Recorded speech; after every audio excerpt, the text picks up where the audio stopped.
to this mosque, Havita Gan Mosque, Vashuveva Friday Mosque, along with other distinguished historical sites to be surveyed. Formula Atoll Council says they are receiving tremendous support from the Island Council whilst the survey is conducted. Additionally, another survey is being conducted by EPA and Formula Atoll Council to determine ways to manage, develop and sustain the mangroves in the island. Tiny Island Volunteers says they are working on starting a gardening program to educate children and adults. CEO of Tiny Island Volunteers, Hannah Thompson, says that they are working on bringing in agriculture specialists from Australia in March to start his program. Hannah said program will be first initiated as a pilot project at Nafaru and Hinnaru of Lavin Atoll. She said the aim of this program is to educate people on the proper ways of cultivating fruits, vegetables, flora and fauna. To try and educate children on how to grow vegetables, flora and fauna, but also how to incorporate that into the syllabus and into the education system. To try and help the island communities to be a bit more self-sufficient, and also to try and introduce a bit more nutrition into people's diets and get the children more interested in growing things. Hannah said that specialists will do groundwork of this program in March and start the program in April. During this time, community gardens and the school's gardens will be created in the island. Additionally, once the program commences, the specialists will visit houses and teach people on how gardening can be done cheaply using the items in homes. She said anyone who is interested in joining this program will be able to do so by contacting TIV through their Facebook page or website. After carrying out this pilot project for 2 years, TIV will incorporate the project in the whole of Maldives.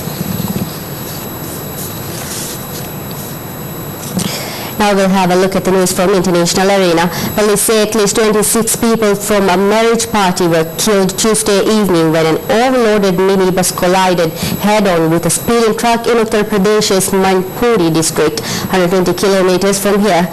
The driver of the minibus also died and more than a dozen others were injured.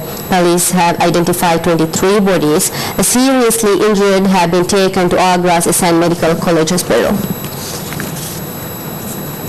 Pakistani security officials say a missile attack by an unmanned U.S. drone aircraft in northwest Pakistan has killed 10 suspected fighters.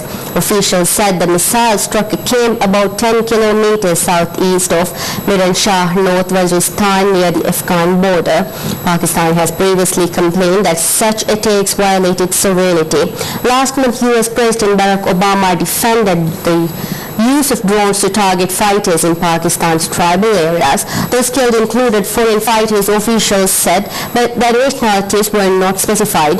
The U.S. does not normally comment on drone operations, which have killed hundreds of people in recent years. The dead include senior Al-Qaeda and Taliban leaders, as well as an unknown number of other militants and civilians. Relations between U.S. and Iran have swung from crisis to crisis ever since 1979.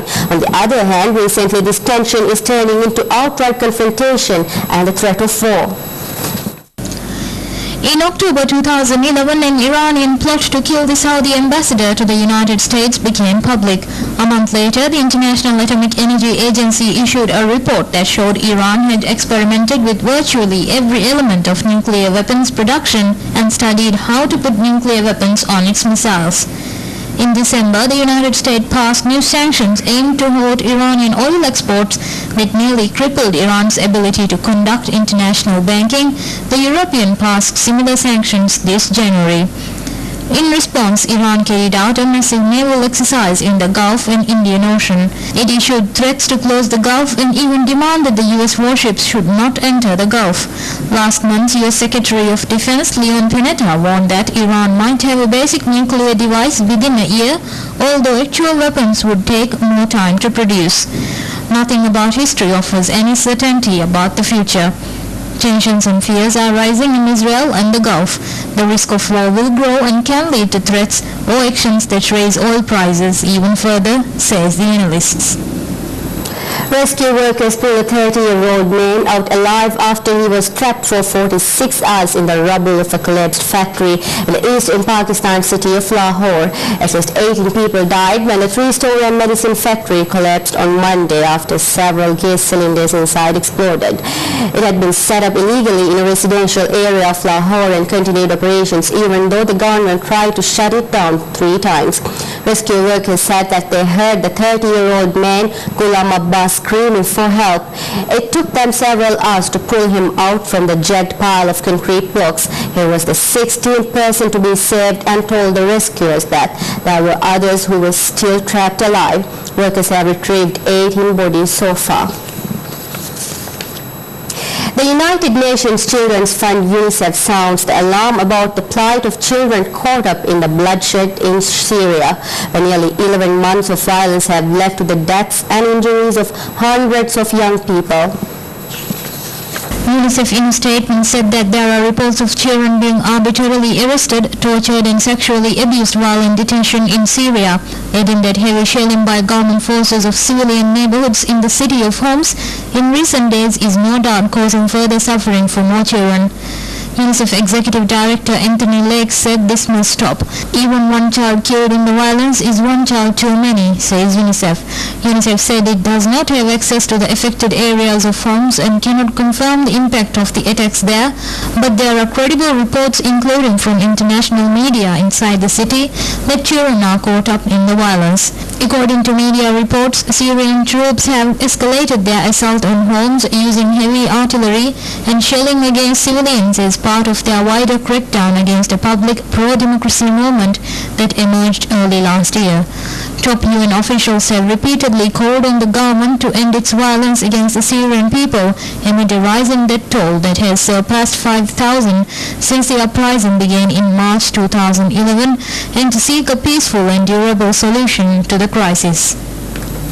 Republican presidential hopeful Rick Santorum won Minnesota's Republican presidential caucuses with ease last night. Santorum was declared the victor in Colorado as well as a stunning sweep that raised fresh questions about frontrunner Mitt Romney's appeal among the conservatives at the core of the party's political base. Now we bring you the details on the U.S. primaries. Republican presidential hopeful Rick Santorum also triumphed in a non-binding Missouri primary that was worth bragging rights but no delegates.